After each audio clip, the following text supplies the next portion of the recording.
A Bangladeshi smuggler was shot dead by the border security force in Putia area under the jurisdiction of Kallam Chora police station. The injured Bangladeshi national was brought to Bisalkar sub-divisional hospital for treatment.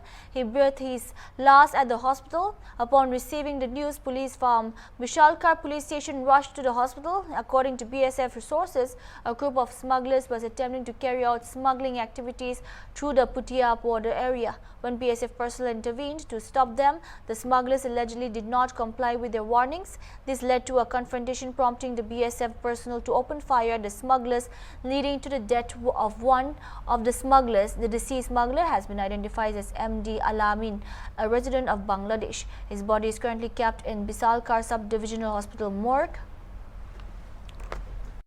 বডিটা কই টানা হচ্ছে এটা কলমসোনা থানার আন্ডারে পুটিয়ার একটা ইয়ে থেকে বর্ডারে দিয়েছে তারা মেবি পারমিশন গাড়ি দিয়ে গুলি করছে এরকম একটা ইয়ে আমরা এই খবর পাওয়ার পরে আমরা থানা থেকে থানা হসপিটালে আসছে এবং দেখি বডি উনি নাকি বাংলাদেশ ন্যাশনাল নাম ওনার এমডি আলামিন পুটিয়া বাংলাদেশ ন্যাশনাল মানে এটা কি পুটিয়া এলাকাতে হয়েছে না? হ্যাঁ পুটিয়া এলাকাতে বর্ডারে হয়েছে এটা বাংলাদেশি বাংলাদেশি বলে মানে বিএসএফ গুলি করা হয়েছে বক্তব্য অনুসারে বাংলাদেশ ন্যাশনাল আচ্ছা গুলি করা হয়েছে এটা হ্যাঁ গুলি করেছে